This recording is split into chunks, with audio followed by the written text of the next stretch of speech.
why would you focus on a smaller pool of potential clients? If you're not born in Canada, but you're now doing business in Canada, you're in the right place. Click here the subscribe button, set up the alert, and if the content of this video is useful, let us know by clicking the like button. So this is the problem we are confronted with, right? A lot of people doing business in Canada tell us, well, Canadians advise me to do the opposite of what I think I should do. Like, they're telling me that I should focus on a small potential pool of clients, and like, that doesn't make sense to me. So why is that? Well, a few things, right? Back home in an emerging country, typically what happens is that your business already built a brand, or you build your personal brand if you're in a very small business, like by means of your good education and across different markets, across different geographies. Like people know that your business is operating across Brazil, for example, in different places, or in Mexico, right?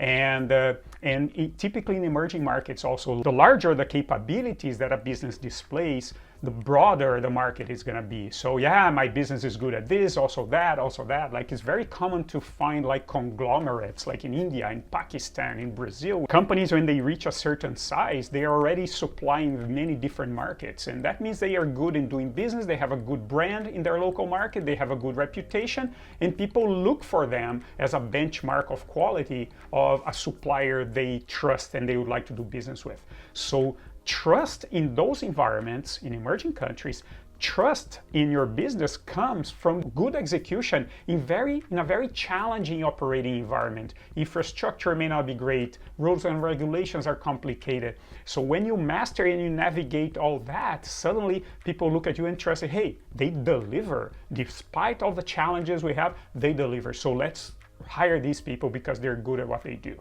And that means across geographies and across markets. Like, I have different types of clients. So when you get the advice from a Canadian advising you to narrow the focus, at first it may seem to you that you're like, well, they're asking me to be too shy, right? Why is that about, right? We grew as much as we grew in our country of origin because we were bold. So like, they want us to be shy? Like, what's that? Or it's an advice that's too limiting. They say, well, we grew because we were creative and we seized opportunities in different markets.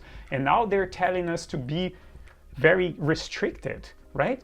And when they are giving me this advice, I have the impression that they don't grasp our overall competence. They don't understand why we're good at so many things. They think I can only be good at one little niche. Like, what's going on here? Okay, let's look at what's going on here, right? Let's check some of the blind spots that you may not be understanding correctly when Canadians are giving you that feedback. First is that Canada presents a relatively simpler operating environment, right? So the challenges you had to overcome in many emerging countries, they're just not present in Canada. So you don't need, like, a lot of the creativity and the resourcefulness that resulted in broader offerings back home. They're not needed here. You don't need in Canada to be so creative and so resourceful to be overcoming so many challenges in a convoluted, complicated operating environment. So the expectation of a deep expertise comes from, look at the situation. What do we have in Canada? We have high average educational level.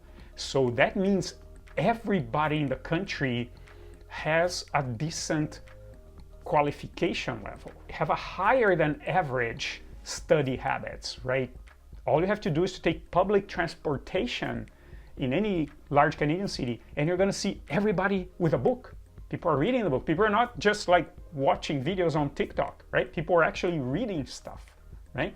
You have also very high incentives to innovation in the business world. Right? For anybody who is in a university, they already have an incubator there with funding and all that. And it starts when you're studying, and you have a big array of programs of incentive from all levels of government, all different types of institutions, actually financing the development of new technologies.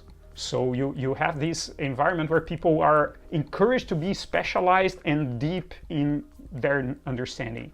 And there is this habit in the Canadian society that you do not see in emerging markets. There is a habit of planning for the execution, okay, what we're gonna do, let's lay down the plan, let's prepare for it. So there's kind of a higher degree of patience, if you will. So all these things combined, they create an expectation that anybody in the market offering some product or service must have a deep expertise in what they're selling. Again, let's compare that and contrast that with back home. It's not about being creative and resourceful because you have to navigate a complicated operating environment. In Canada, it's more about let's use the available resources, let's study, let's research, and let's make sure our understanding is deep, and let's use the resources and the funding and the innovation infrastructure to create something that's unique. And we do that by planning. You see how the different ways of thinking is what creates this advice that you're receiving from Canadians, which is you should focus on a narrow part of the market, or you should focus on a smaller pool of potential clients. Because when they hear you coming from an emerging country or having the emerging country mentality and say, yeah, we can be good at everything, they're like, oh, I don't think you can. I think to be really good, you have to choose. And listen, I want to tell you this. In my opinion, I think you can be good at many different things, right? But it's a matter of perception here, right? It's no use trying to arm wrestle people to believe. And when you start to get into a convincing mode, when people have a conviction, you're trying to convince them otherwise, the sales is slipping away from you, right? So in that matter, when a Canadian gives you the advice to narrow your focus and deepen your focus, what they're telling you, this is gonna make it easier to believe you, to believe that your business actually can solve a problem. When you're saying that you solve too many things, people don't really believe you, okay? If this all sounds a little bit complicated, say, okay, but how do I implement that? Well, let's look at that. I have a few things that I want to point you to that are gonna be helpful for you. First, I want to let you know we have our Your Business in Canada platform, right?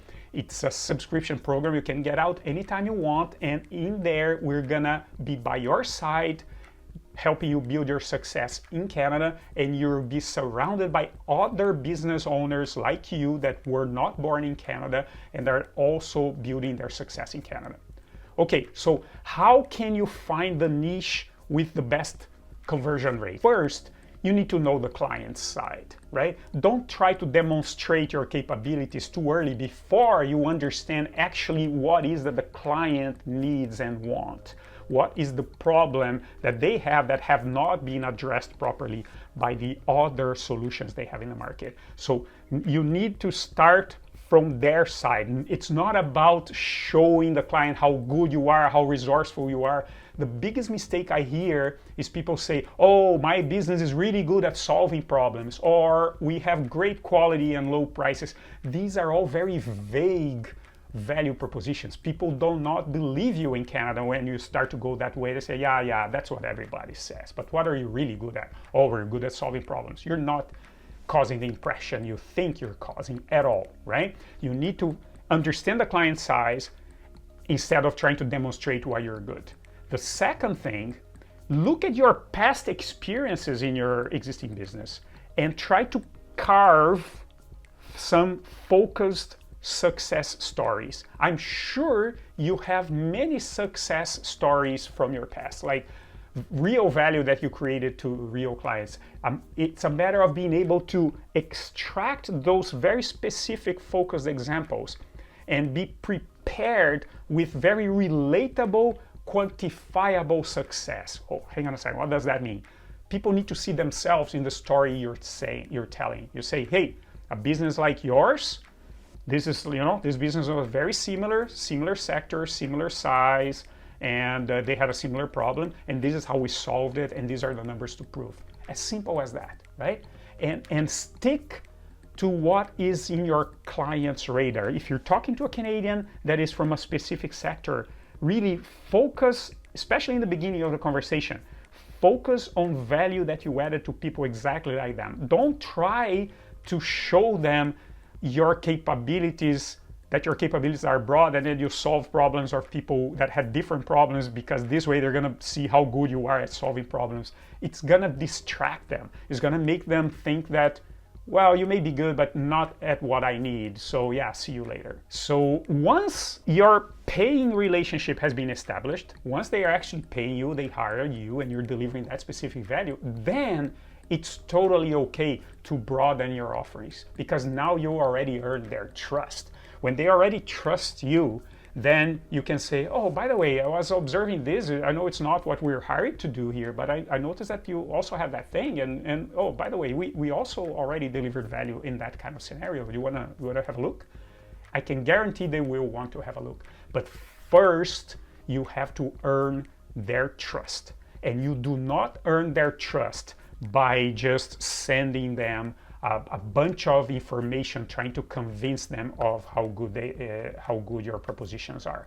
You're not gonna earn their trust by showing them examples of success that have nothing to do with their current reality. Okay? There are 2 other videos here that are gonna be helpful in this journey for you.